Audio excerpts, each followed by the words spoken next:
Sama na naman po tayo, patuloy po tayo. Kahit ano pong mga problema, pagsubok na dinaanan po ng pamilya natin. Ngayon po, glory to God po, sama-sama po tayo, magkahawak kamay. At sa 2014 po, patuloy pa rin po tayo magsama-sama. Doon po sa una, what we are God miracle blessing that I receive. Hindi lang po financial blessing, hindi lang po, ang matuturin ko pong blessing, natuto po ako magbasa ng Biblia. Natuto po akong makipag-ugnayan sa kanya mula po nung si Kuya Jerry po nag-alaga sa amin sa spirit pa, natuto po ako magbasa, nakipag-ugnayan sa kanya kasi yung pong blessing kasi hindi lang po siya financial, hindi lang po siya material na bagay kasi mas matimbang po ang spiritual blessing natin kaysa sa mga material na bagay. Kasi ako po talaga hindi po ako mahilig sa mga bagay, pero kapag binigyan niyo po ako, kukuhanin. Pero yung pong blessing, Hindi pa tapos ang Pasko, no? pero yung blessing po na ibinigay po ni Lord sa akin, napakalaking halaga po sa akin yan. Kaya yun po yung wala po ako sa tatayo dito para sabihin po sa inyo na nandito po ako ngayon kasi matuto na po ako magbasa ng Biblia. Nakikipag-ugnayan na po ako sa Kanya. Yun po ang patuloy-tuloy ko po sasabihin sa inyo. At saka patuloy pa rin po ako. Marami pong nangyari sa 2013 sa atin, hindi lang po sa buhay ko. Ang dami ko pong natutunan kasi lalo na po sa discipline. Yun, sa discipline at saka sa attitude po. Kasi lahat po tayo may attitude. Hindi po siguro lingid sa kaalaman ninyo. Kasi po pinag-aralan na po natin yung emotion. I-share ko lang po kasi sabi nga po, kapag nananatili po tayo sa emotion, maglulukmok na lang po tayo kahit mag-isa, mas pipiliin mo mag-isa. Sabi nga po, sa Numbers 14:1-4, isasummarize ko lang po, bad attitudes lead to poor decision. Alam niyo po yan, kapag yung puso mo, yung isip mo hindi magulo, ang dami mong iniisip, tapos minsan makakagawa ka ng desisyon na hindi pala tama, tapos bandang huli, dun mo sasabihin na mali na naman yung desisyon ko, kasi nasa sa atin yung choice na mag-decision, nasa sa atin yung choice na okay, sige, pupunta ako ng gawain kaysa pumunta ako sa mga kaibigan ko, pero choice ko, pumunta ako sa mga kaibigan ko, tapos malalaman ko ang saya pala sa gawain kasi nag-share, tapos dun mo iisipin na mali yung decision mo, tapos kailangan matuto kasi madami ng beses ako nagkamali, pero natututo ako, pero hindi ko tinatalikuran yung attitude na yon. Patuloy pa rin ako, ayoko na sa'yo, tapos ilang araw na naman, nandun na naman ako sa ganong attitude. Alam niyo po yun, pero kada nandun po tayo sa attitude na yun, bawat araw po na pagsubok na nilalabanan natin yun, may mga natututunan po tayo hanggang sa dumating po yung panahon na ayoko na ng ganitong attitude kasi dumating na po ako sa point na yun kasi sabi nga po, diba,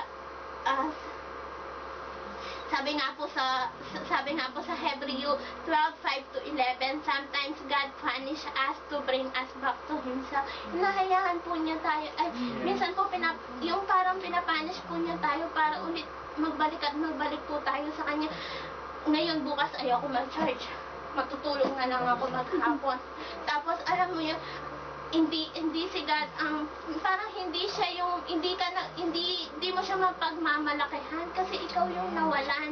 Kasi ang laking bagay po na hindi ka nga nakapunta ng isang gawain. Kasi minsan po, lagi po akong hindi nakakapunta pag nagbe-babysit po ako. Tapos sasabihin ko, ano kayang ginagawa nila ngayon?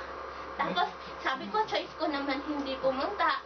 Bakit? Madami akong sisisihin ko yung amo ko, sisisihin ko na may babysit ako.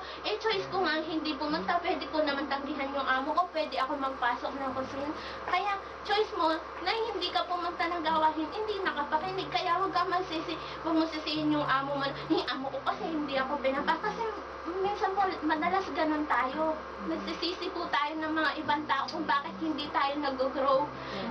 Nagpo-point po tayo ng tao kung bakit hindi ka masaya, kung bakit wala kang piso.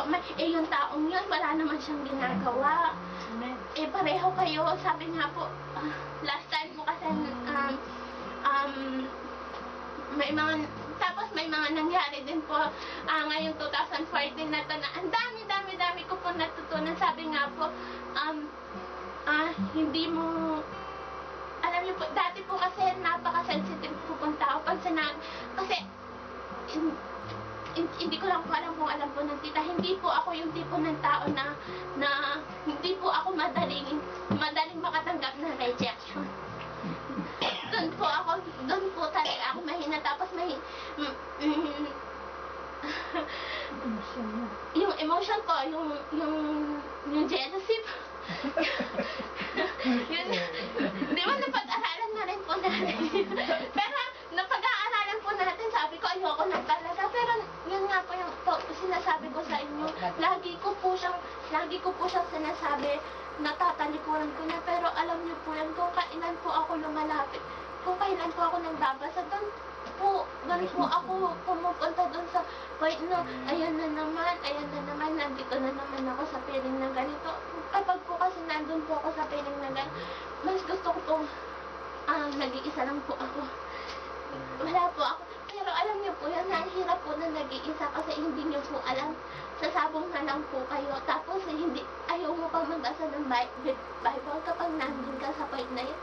Darating ka po sa point na ayaw mo na magbasa, ayaw mo na pumunta ng church. Pero, sabi nga po, di ba, hinahayaan po tayo ni Lord na i-banish po niya tayo para bumalik po tayo sa Kanya. Alam niyo po, lahat ng bagay po na yun, natutunan ko. Kaya, ngayon po, ang gusto ko po na ma-improve sa spiritual life ko ngayong 2014 po, yung emotion ko po, yung jealousy po, talaga po, hindi ko po pinapangako, hindi po ako magpapromise kay Lord sa inyo na babaguhin ko po yung ugali ko na hindi kikibo, magkikisa, pero pipilitan ko po para po sa Kanya, hindi po para sa mga tao. Of course, kapag po kasi sabi nga po, kapag sa Kanya kasi nga ako kagabi po, basa po ako ng basa. Tapos sabi ko, nahuhusik na naman po ako kagabi. Lahat naman po tayo dumadating sa ganong punto. Sabi ko, ayoko na naman magbasa ng Biblia. Tapos, bigla pong namatay kasi yung computer ko. Hindi ko po alam kung nasira o ano. Tapos sabi ko, magbabasa na lang ako ng Biblia. Kasi may pinapagawa si Kuya Jerry. Tapos sabi ko, hindi pala ako magbabasa ng Bible kung hindi masisira yung computer. Tapos, yun po, basa po ako ng basa kagabi. Ang dami, alam niyo po, ang dami pong, sabi ko nga po, ang dami pong tumanim sa mga isip ko, sa emotion po, ang dami po, lahat po ng mga bad character ko po, alam niyo po, siya po yung binigay ng mga Bible verse, ng mga Bible, yung po sa Genesis 2 to 6 po, emotion can lead us to sin. Diba po, yung po, kapag galit ka, lahat sila hindi mo kakausapin, minsan may tatawag pa sa'yo, hindi mo sasagutin, pero alam mo, importante ang tinatawag sa'yo, tapos hindi mo sasagutin. Yun po, tapos, thank you po, salamat din po, kasi po, glory to God po, kasi ginamit po lahat kayo ng Panginoon, especially Kuya Jerry po, tsaka si Tita, patuloy po ginagabayan tayo sa spiritual natin pamumuhay. Tapos po, yung mga nangyari po ngayong 2014, kasi po, may mga tao pong, alam niyo po yun, yung akala natin, mahal natin sila. Tapos, bigla-biglang, parang yung rejection na, sabi nga ni Kuya, move on. Tapos, alam niyo po kasi yung mga taong naging parte ng mga buhay mo, gusto mo silang isama kung nasaan ka, nasaan yung kaligayahan mo, kasi masaya po sabi nga po, pag nagkakwentuhan po kami ni tita, ni mama, nang nagkasharean din po kami last time, sabi po namin, ang saya na nandito tayo kasi natututo tayo. Tapos, paano sila? Pero alam niyo po yun, yung rejection na binibigay nila sa atin. Dati po kasi pag ganun, magmumuklo na lang ako galit. Pero alam niyo po, hindi ko po nakuha na galit sa kanila. Hindi ko po nakuha i-text sila na, bakit kayo ganyan? Alam niyo po kung ano sabi ko, namimiss ko pa po sila. Walang galit na lumalabas po sa akin, pero sabi nga po, wala sila sa presensya natin lahat.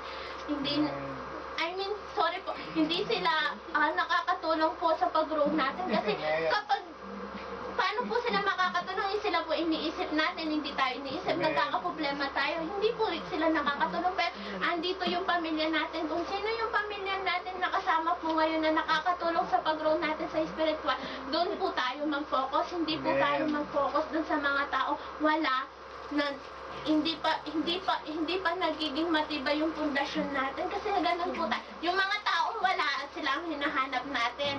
Alam niyo po, kapag ganun tayo, lalo tayo tumba-tumba po tayo kasi hindi sila nakakatulong sa pag-grow po natin. Pero yung pamilya natin, andito. Sila yung tawagan ko si Ate Mimi, Dayan, magbasa ka na lang ng ganito. Sure, yun ang sasabihin mo, diba? Pero kung yung mga iba na hinahanap mo, tatawagan mo, chismis pa ang maririnig mo. Kaya po, yun po, glory to God po, maraming salamat po at kayo pong ginamit ng Panginoon kung hindi po siguro, binabag po ni Kuya Jerry tayong lahat. Hindi po rin po siguro ako nagbabasa ng Biblia hanggang ngayon. Meron po ako, pero kapag nasa church lang po, doon ko lang siya binabasa-basa. Pero yung sa gabi po, hindi po talaga ako nagbabasa. Kaya ito pong 2013 po, napakadaming blessing po na ibinigay ni Lord sa akin. Kaya sa 2014 po, hindi po ako gagawin ko na lang po na babaguhin ko po yung mga bad attitude ko na lalo-lalo na po yung emotion ko, hahawakan ko na po. Pero hindi po ako nagpapromise, yun po ang sasabihin ko, gagawin ko po. Thank you po, glory to God. Hindi lang blessings, papasalamat ako sa Panginoon. Yes. Ganun din sa mga problema at pagsubok. Amen. I thank you. I thank you. Kaya namuntag tayo. Kaya mo pala eh. Yung Kaya pa tayo. spiritual growth ko, I just hold on to my faith, Amen. trust, Yes. and prayers to the Lord. Amen. Kasi alam ko na He is listening. He is listening to us because He loves us so much. Amen. Yes, God love us. For God so loved the world that He gave His only begotten Son, Yes. that whosoever believe in Him will not perish but have an everlasting life. Amen. So we must hold on to our faith, Yes. and especially never stop on praying, Yes. because He's always there to listen. Nakikita ko Amen. po Yan lang po. ang spiritual growth niya. Talaga po, nagpapasarap more than 1 hour po talaga. Naano ko talaga yan. For how many years na kami nagkasama, talaga pong Ayaw pa pala po siya. mag-improve sa akin, spiritual growth. Oo. Yes. Tapos, yun talaga, nakikita ko yan talaga. Kasi minsan, Pastor Adana. uwi, kasi di ba minsan nasasabi na meron tayong nabasa sa Bible na go to pumunta ka sa isang kwarto at doon magdasal, pero nandyan, okay daw nandyan, pero yung pagdarasal po natin, a secret place is not only for one place or one room, Amen. nandito po sa atin. Live Jesus in us and dwell with us. Yun po, nabibless po ako talaga sa buhay ni Ate Dana for reading the Bible every morning talaga yan. Every morning, more than 1 hour yan. Napapansin ko kasi nagkakapi ako, naliligo. Ayan, nandyan pa yan siya. So, I'm so blessed talaga. So, tinatawagan ko si Rosel. Mm. Kahit na ganito lang ako, tahimik, pero alam ng Panginoon yung puso ko. Amen. Alam niya kung ano ako. Siya lang nakakalang kasi alam niya lahat ang number ng hair ko. Alam niya kung ano yung Amen. gusto ko, sa buhay ng mga, yung sa church na ito. Wala ako talagang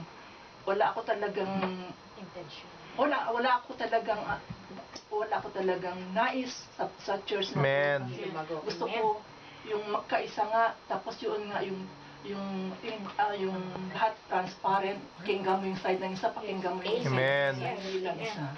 Yes. Tapos yung blessings na na-receive ko nga yung sa mga yung love ng mga anak ko, yung impact Amen. ng mga anak ko, Amen. at yung unti-unti na nadadala ko sila sa Panginoon. Yun lang. Amen. Tapos what were the lessons? What were the important lessons you learned from 2013? With all the fears and pressures that we face every day, siguro, I learned to be still because I know that, sabi ng Amen. Panginoon, be still and know Know that that I am I'm God. God. Yes. I feel that kahit na may problema, kahit na anong agos ng nangyayari sa buhay ng mga anak ko, sa buhay ng asawa ko, still nandun pa rin ako at hindi bumibito sa kanya. Amen. Siya lang talaga ang nakakabigay sa atin lahat ng nais natin sa buhay. Tapos what areas would you hope to improve for your spiritual growth? Siguro nga yung aking spiritual yung aking self-centeredness, kailangan talaga total surrender ko sa Panginoon yung weakness ko sa akin yung nasa sarili ko alam yung emotional din ako yung hindi pa rin natatanggal talaga yung pagka-sensitivity ko, pero at least nakita ko naman na nag-grow na yun. Amen. Amen. Nadadapa ako, nakaano ko na naramdaman ako sa sarili ko na sabi ko, Lord, I've done, alam mo naman kung anong nagawa ko, pero alam kong hindi yun ang ano ko, intensyon ko, hindi talaga yun ang nais ko. Amen. Kaya yun minsan talagang nadadapa ako doon, yun ang weakness ko. Kaya sabi ko nga, from yung total surrender and that ngayon, for the year 2014, ano ko sa sarili ko, spiritual growth ko na. It's not about me, Lord. Amen. It's not about me, but it's all about you. Amen. Yun lang naman talaga ang ano natin sa mundong ito. Temporary lang ang buhay natin dito dahil talaga kung gusto natin talagang marating yung promised land na binigyan sa atin ng Panginoon, makukuha natin kung talagang kilala mo ang sarili mo, kilala ka ng Panginoon, siya lang ang nakakaano sa atin, siya lang ang nakakaalam ang desire ng puso natin, ang kailalaman ng atin ninanais, yung kaya ngayon nga lang ang gusto ko talaga yun. It's not about me from the year 2014, kundi Amen. it's all about Him. Yun naman po. Thank you, Jesus.